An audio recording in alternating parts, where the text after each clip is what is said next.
pessoal, sejam bem-vindos a mais um encontro de Estatuto da Criança e do Adolescente, por aqui professora Michele Donegá. Hoje nós vamos estudar as medidas de proteção e falar um pouco sobre o Conselho Tutelar e as alterações 2022 sobre esse tema. Então, vem comigo, vamos lá.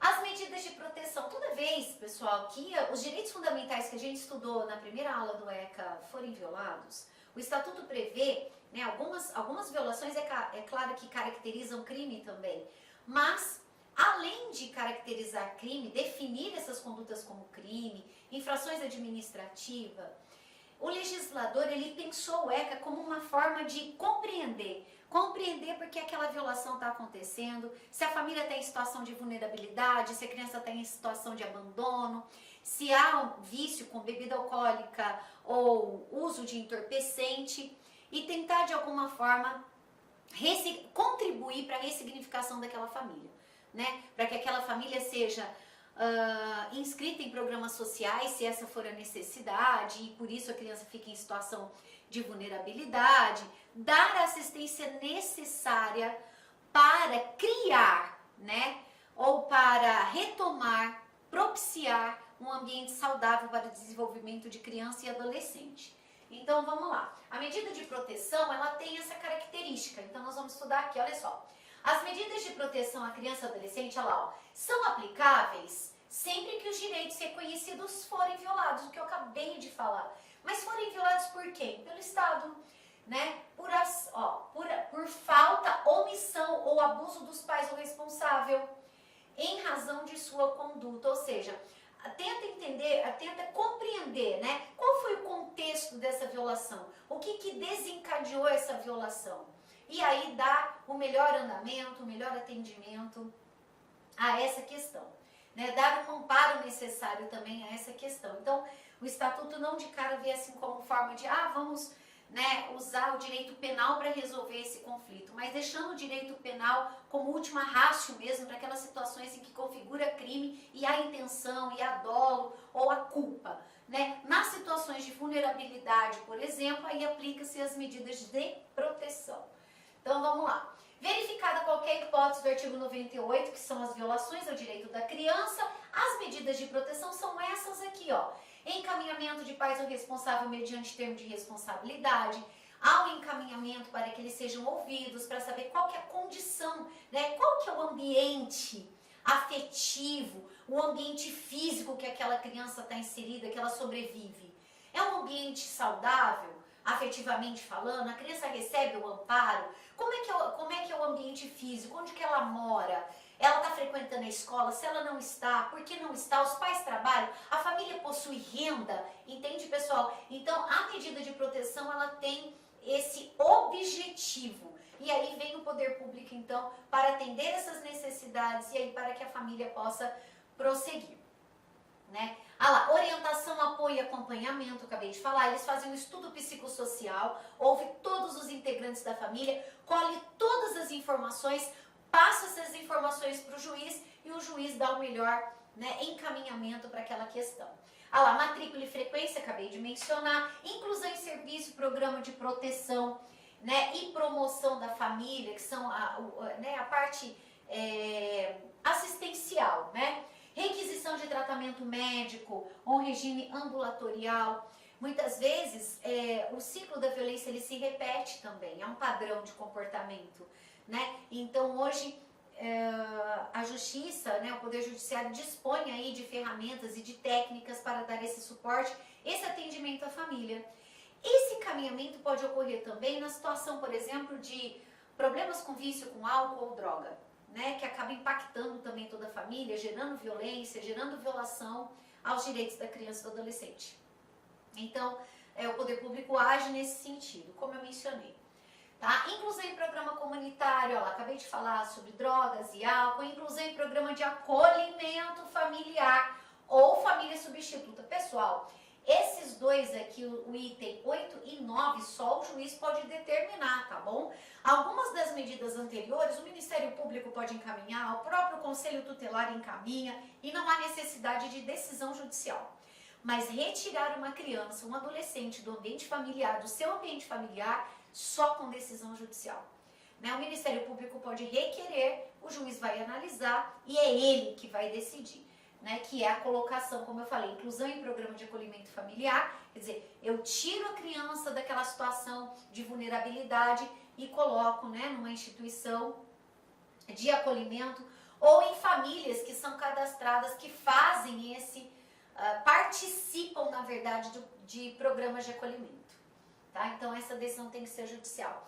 Essas são as medidas, como eu mencionei, que não impedem, isso é super importante cair em prova, a aplicação, né, a imposição das medidas de proteção não impede a apuração de fatos que envolvam crimes ou infração administrativa, né? Elas são medidas autônomas, tá bom? Ela pode ser aplicada conjuntamente com outras ou não. Certo, pessoal? Importante isso, hein? Olha só, conselho tutelar, agora o nosso tema, né, principal dessa aula de hoje. O conselho tutelar tem um papel muito importante na defesa dos direitos da criança e do adolescente. É instituído em todos os países, em todos os municípios, pelo menos pelo Estatuto da Criança e do Adolescente, todo município, independente do número de habitantes, tem que contar com pelo menos um conselho tutelar. Cidades maiores já têm polos, né? Nos bairros tem os conselhos tutelares aí que vão fiscalizar. Qual que é o papel deles, né? O que o conselho tutelar faz? Ele fiscaliza, né, se está ocorrendo alguma violação ao direito da criança e do adolescente. Então, olha só, em cada município, né, eu já mencionei aqui, em cada município ou região administrativa do Distrito Federal haverá no mínimo um conselho tutelar. Cuidado que isso cai em prova. Como órgão integrante da administração pública local, composto de 5 membros escolhidos para mandatos de 4 anos. Gente, tem é aberto um processo seletivo, né? E maiores de 21 anos, que tem residência no município, né? Tenha trabalho, idoneidade moral principalmente, 21 anos, né? A idade mínima aí para ser conselheiro. Cuidado com isso, a gente vai ver daqui a pouquinho também, já coloquei para vocês o material. A pessoa se candidata, né? E aí, aqueles moradores daquele município, daquela localidade, eles vão no dia designado e fazem a votação para escolher quem serão os integrantes por 4 anos, né? Permitida uma recondução. Então, olha só. Quais são as atribuições? Então, composto por 5 membros escolhidos pela população local para mandato de 4 anos, permitida a recondução por novos processos de escolha. Então, olha só. Quais são as atribuições do Conselho Tutelar? Como eu disse, a proteção dos direitos da criança e do adolescente. E nós temos a novidade de 2022, foi trazida agora, quentíssima. Nós estamos aqui no LAC trazendo para vocês imediatamente, né? Toda vez que uma lei é alterada, imediatamente nós já procuramos, a equipe toda, né, se prontifica em atualizar as aulas para vocês, para que vocês tenham sempre do melhor, né, mantendo aí o padrão da nossa instituição.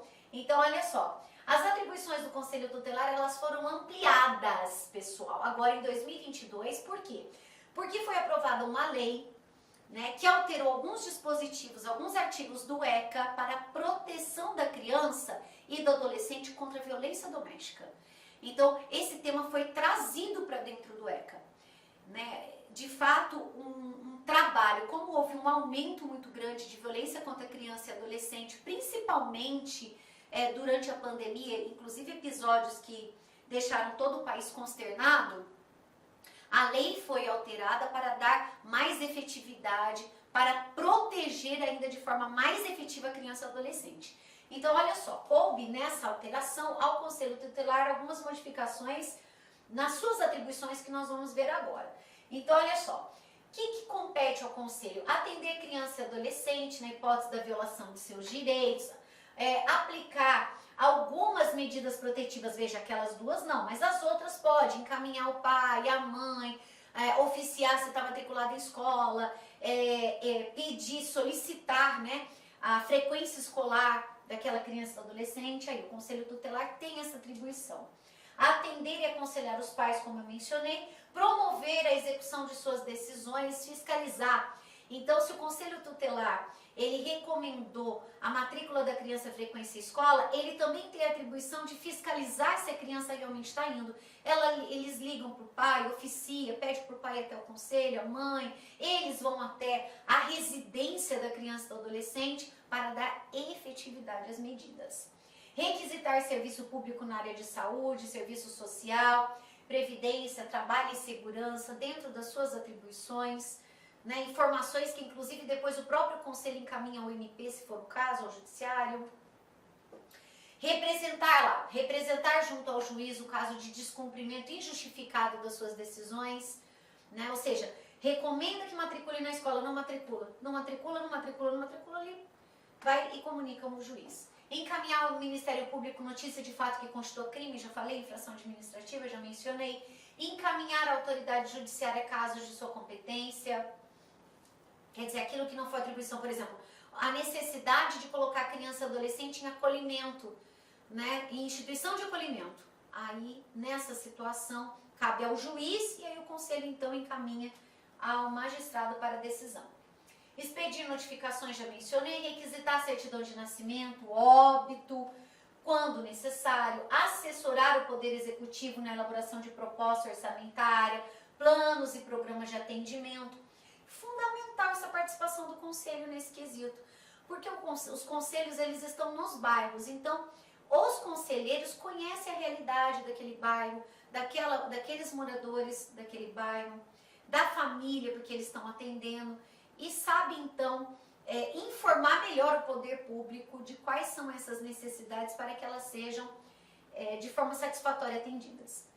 Representar em nome da pessoa e da família contra a violação dos direitos previstos, né, da criança e do adolescente. Representar ao Ministério Público a ação de perda e suspensão do poder familiar. Veja que quem vai decidir sobre a suspensão da guarda, né, do poder familiar, melhor dizendo, é o juiz. O que é atribuição do conselho é representar ao MP. Passa a falar, olha, a criança está numa situação de violência, de crueldade, se continuar assim vai morrer. Então, qual que é a atribuição do conselho? Informar o MP. E aí é o MP que é o autor dessa ação. É ele, com base nas informações repassadas pelo conselho, é que vai propor a ação de suspensão ou perda do poder familiar. Pessoal, cuidado com isso, tá bom? Não é atribuição do conselho determinar, não é o conselho que determina essa suspensão ou perda, é o juiz, né? O que o conselho pode fazer é encaminhar os documentos e as informações ao MP, porque também não é o conselho tutelar que propõe essa ação. Quem propõe a ação é o MP, quem decide é o juiz. Isso aí, pessoal, é importante demais, tá? Não pode errar. Promover e incentivar grupos profissionais, ações de treinamento para situações de maus tratos, a parte de prevenção, sensibilização, né? Para que realmente a população possa ter informações de que educar por meio de castigo físico, castigo corpóreo ou tratamento cruel, degradante, ridicularizando, humilhando, né? Isso acaba... o indivíduo acaba incorrendo em violação ao direito da criança e pode responder a processo. Então são as medidas de prevenção, de sensibilização, de conscientização importantíssimas também ali previstas. Adotar na esfera de competência efetiva direcionada à identificação de agressão, agilidade no atendimento, né? Agilidade no atendimento da criança e do adolescente vítima de violência doméstica. Olha só, pessoal, essa alteração 2022... Olá, meus amigos, minhas amigas, eu sou o professor Lac e eu estou aqui para fazer um convite muito especial. Primeiro, você assistir o restante dessa videoaula no nosso site da Lac Cursos. Aqui no YouTube são aulas demonstrativas para você ter aí o conhecimento, né, para você ter aí uma projeção das nossas aulas em relação aí ao concurso da GCM, Guarda Civil Municipal de Caldas Novas. Nós temos um curso, cara, fantástico, focado nesse edital, um curso que eu tenho certeza que vai te ajudar. Só você clicar aqui embaixo, o menor custo-benefício do mercado, apenas R$ 199,90, investimento único, a melhor proposta pedagógica para você estudar de verdade, com quem conhece, com quem aprova, quem vive o dia de concursandos, concurseiros no Brasil do dia a dia. Tá? Pode confiar aqui na Lá Concursos que você terá um excelente resultado. Bacana, meus amigos? Espero vocês. Valeu, tchau!